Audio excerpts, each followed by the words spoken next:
Good evening, parents, faculty, the Board of Education, graduates, and the beautiful Mr. Barbaria.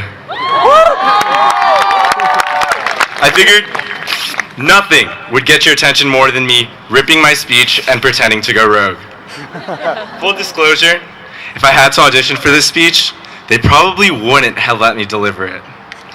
My parents, my brother Daniel, my other brothers, and everyone I've met on this journey are blessings that I thank God for every day, because a student as undeserving as myself would not be here without them.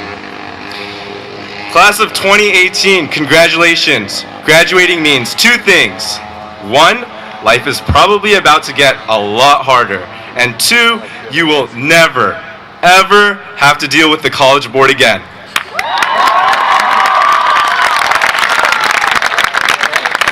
2 years ago, my brother Daniel gave a pretty great speech at his graduation.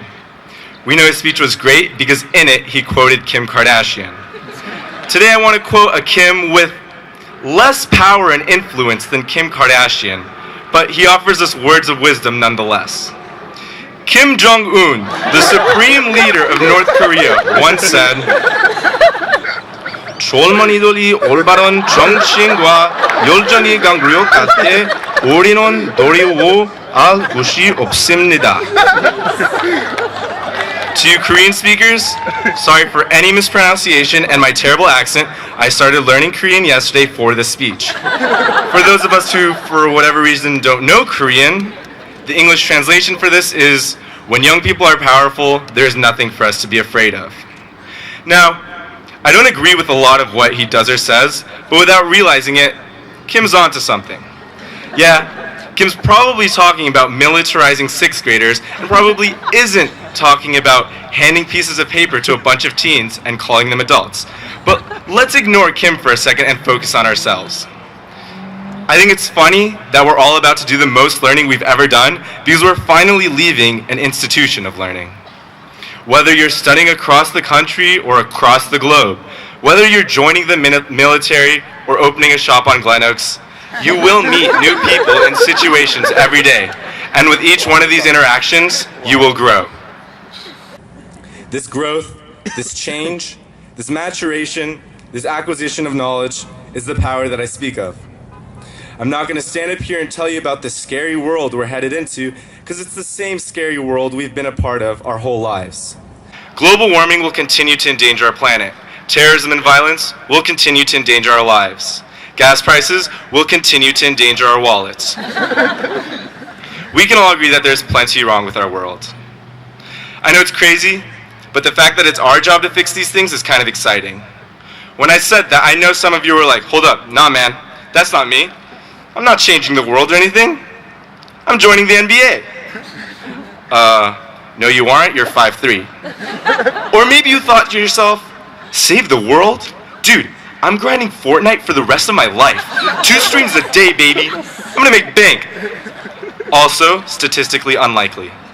All jokes aside, a lot of us don't think we're gonna save the world, simply because 10 years from now, we see ourselves happily living with a normal job in a nice suburban home with our families. And if those really are your goals, then I'll be the first to tell you how excited I am to watch you accomplish them. In reality, very few people will do anything to really change the world. Almost every single person that ponders the world's troubles and tribulations has no reassurance for themselves other than that someone else is going to deal with them. If that sounds like you, then you're probably right, and you won't have to worry about any of these big problems because someone else will in fact deal with them.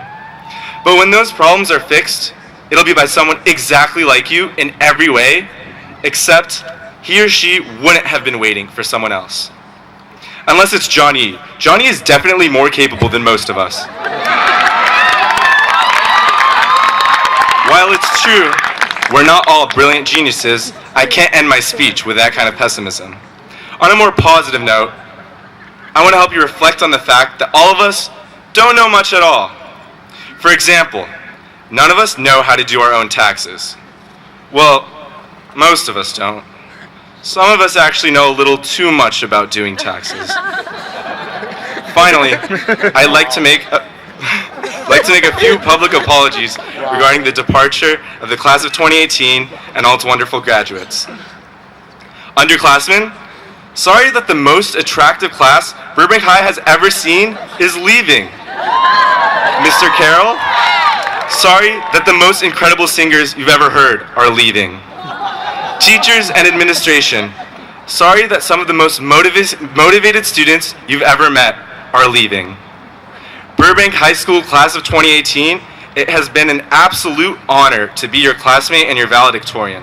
I look forward to watching some of you step forward and change the world. Thank you.